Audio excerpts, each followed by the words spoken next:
ఓం శ్రీ మహాగణాధిపతయే నమః. శ్రీరస్తు శుభమస్తు అవిఘ్నమస్తు. శ్రీ పరాభవనామ సంవత్సర ఉగాది శుభాకాంక్షలు. ఈ సంవత్సరంలో రాజు గురుడయ్యారు, మంత్రి కుజుడు, సైన్యాధిపతి ఆర్ఘాధిపతి మేఘాధిపతి చంద్రుడు, ధాన్యాధిపతి బుధుడు, సస్యాధిపతి శుక్రుడు, రసాధిపతి రవి, నీరసాధిపతి గురుడు అగుట వల్ల ఈ నవనాయకుల్లో 7 ఆధిపత్యములు శుభులకు, 2 ఆధిపత్యములు పాపములకు వచ్చాయి. అయితే దానివల్ల ప్రభుత్వం నడుపువారు చాలా చాకచక్యంతో సమర్థవంతంగా నడుపుతారు. క్రీడాకారులకి కళాకారులకి సన్మానాలు చేయుట, ప్రోత్సహించుట జరుగుతుంది. శాంతి భద్రతలను కాపాడుటకు, పేరు ప్రతిష్టలను కాపాడుటకు దేశం ప్రథమ స్థాయిలో నిలబడుతుంది. తర్వాత ప్రేమ వ్యవహారములు, విడాకుల కేసులు చాలా వరకు పరిష్కరింపబడతాయి.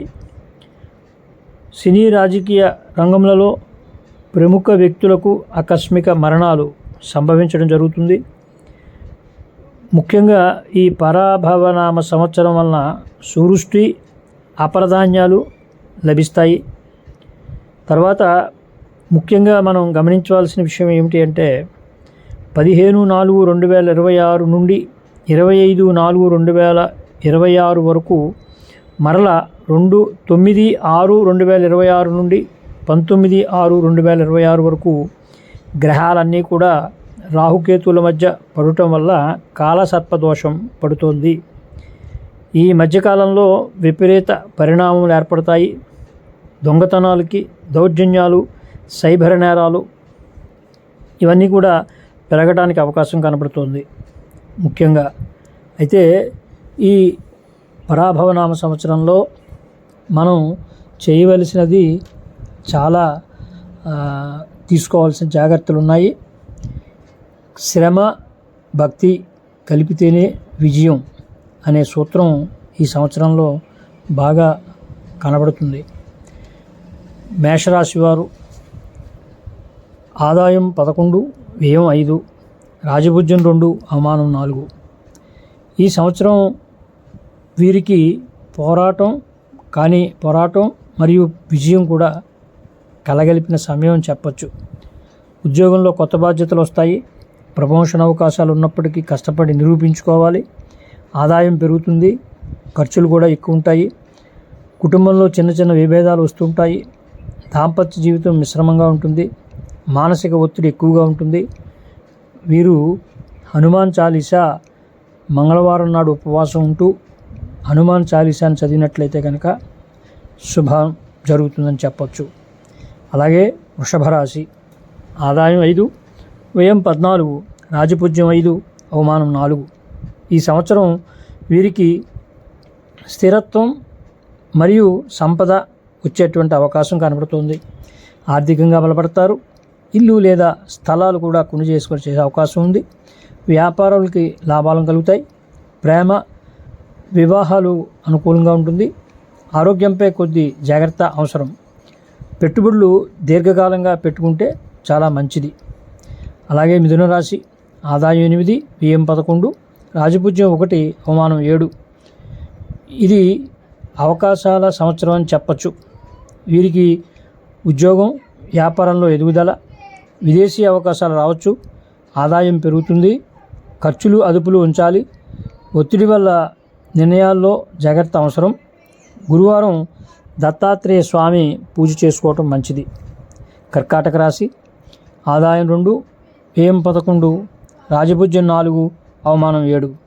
ఈ సంవత్సరం వీరికి మిశ్రమ ఫలితాలని చెప్పవచ్చు. మొదట ఆదాయం బాగుంటుంది, తర్వాత ఖర్చులు పెరుగుతాయి. ఆరోగ్య సమస్యలు కూడా వచ్చే అవకాశం కనబడుతోంది. వివాహం ఆలస్యం అయ్యే అవకాశం ఉంది. కుటుంబ బాధ్యతలు పెరుగుతాయి. వీరు సోమవారం నాడు ఉపవాసం ఉండాలి. చంద్రుని ప్రార్థన చేసుకుంటే కనుక చాలా మంచిది. సింహరాశి వారు ఆదాయం 5, వ్యయం 5, రాజపూజ్యం 7, అవమానం 7. వీరికి సంవత్సరం కూడా 2 భాగాలుగా ఉంటుంది. మొదటి భాగం చాలా విజయవంతంగా ఉంటుంది. రెండో భాగంలో ఖర్చులు పెరుగుతాయి. ప్రేమలో కొంచెం అప్ అండ్ డౌన్స్ ఉంటాయి. విద్యార్థులకు మంచి ఫలితాలు ఉంటాయి. ఉద్యోగంలో మార్పులు రావచ్చు. వీరు ఆదివారం ఉపవాసం ఉంటూ సూర్యారాధన చేయటం వల్ల మంచి ఫలితాలు పొందుతారని చెప్పవచ్చు. కన్యారాశి ఆదాయం 8, వ్యయం 11, రాజపూజ్యం 3, అవమానం 3.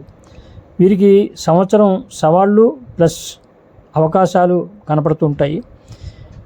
ఉద్యోగంలో స్థిరత్వం ఉంటుంది, ఆదాయం సాధారణంగా ఉంటుంది, వ్యక్తిగత జీవితంలో సమస్యలు రావచ్చు, విదేశీ ప్రయాణం యోగం కూడా ఉంటుంది. వీరు వినాయకుడిని పూజించినట్లయితే కనుక చాలా మంచి జరుగుతుందని చెప్పవచ్చు. తర్వాత తులారాశి ఆదాయం 5, వ్యయం 14, రాజపూజ్యం 6, అవమానం 3. ఈ సంవత్సరంలో వీరికి అద్భుతమైన ఫలితాలు ఉంటాయి. ఉద్యోగంలో విజయాలు, ఆర్థికంగా బలంగా ఉంటారు, కుటుంబంలో ఆనందం ఉంటుంది, వ్యాపారంలో లాభాలు ఉంటాయి, ప్రేమ జీవితం బాగుంటుంది. వీరు చేసే పనిలో విజయం చక్కటి స్థిరమని చెప్పచ్చు. అలాగే వృశ్చిక రాశి ఆదాయం 11, వ్యయం 5, రాజపూజ్యం 2, అవమానం 6. ఈ సంవత్సరం వీరికి కష్టాలుతో కూడినటువంటి విజయాలు అని చెప్పచ్చు. విద్యలో మంచి ఫలితాలు, ఉద్యోగంలో ఎదుగుదల, ఆదాయం ఖర్చులు సమానంగా ఉంటాయి. మొదట విడత కష్టాలుగా ఉన్నప్పటికీ తర్వాత మంచి ఫలితాలు ఉంటాయి. వీరు మంగళవారం ఉపవాసం ఉంటూ సుబ్రహ్మణ్య స్వామిని పూజించినట్లయితే కనుక విజయం సాధించవచ్చని చెప్పవచ్చు. ధనస్సు రాశి ఆదాయం 14, వ్యయం 11, రాజపూజ్యం 5, అవమానం 6. ఈ సంవత్సరం కొంచెం జాగ్రత్తగా ఉండాలి. కెరియర్లో ఒత్తిడి అవసరమవుతుంది.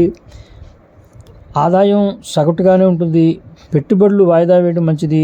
కుటుంబంలో సమస్యలు రావచ్చు. వీరు గురువారం ఉపవాసం ఉంటూ గురువుకి దక్షిణామూర్తికి పూజ చేసుకున్నట్లయితే కనుక మంచిది. అలాగే మకర రాశి ఆదాయం 2, వ్యయం 8, రాజపూజ్యం 1, అవమానం 2. వీరికి సంవత్సరం బాధ్యతలు ఎక్కువగా ఉంటాయి. ఉద్యోగంలో ఒత్తిడి ఎక్కువగా ఉంటుంది. ఆదాయం సాధారణంగా ఉంటుంది. కుటుంబ బాధ్యతలు పెరుగుతాయి. ఆరోగ్యంలో జాగ్రత్త ఉండాలి.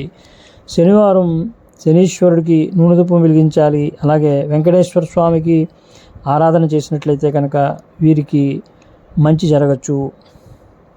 కుంభరాశి ఆదాయం 2, వ్యయం 8, రాజపూజ్యం 4, అవమానం 2. ఈ సంవత్సరం వీరికి అవకాశాలు వస్తున్నప్పటికీ లాభాలు కూడా వస్తూ ఉంటాయి. ఆకస్మిక ధనలాభం, కొత్త అవకాశాలు వస్తాయి. ప్రేమలో మంచి ఫలితాలు ఉంటాయి. ఖర్చులు పెరుగుతాయి. వీరికి ప్లానింగ్ మటుకు చాలా ముఖ్యమని చెప్పాలి. అలాగే మీనరాశి ఆదాయం 14, వ్యయం 11, రాజపూజ్యం 7, అవమానం 2. ఈ సంవత్సరం మీకు అత్యంత శుభకరం అని చెప్పచ్చు. మంచి ఆదాయం ఉంటుంది. ఉద్యోగంలో ప్రమోషన్ అవకాశాలు వచ్చేటువంటి అవకాశం ఉంది. కుటుంబంలో శుభకార్యాలు జరుగుతాయి. ఆధ్యాత్మికత పెరుగుతుంది.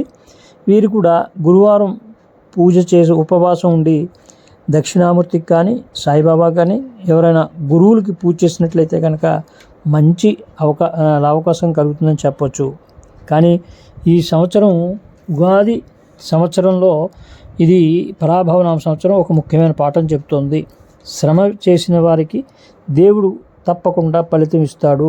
కాబట్టి పరాభవనామ సంవత్సరంలో అందరూ కూడా చక్కటి మంచి ఫలితాలు, మంచి గ్రహారాధన, దైవారాధన ఉండాలని మనస్ఫూర్తిగా చెప్పుకుంటూ మీకు అందరికీ కూడా ఉగాది శుభాకాంక్షలు తెలుపుతూ మీ శ్రీనివాస్ గురుస్వామి.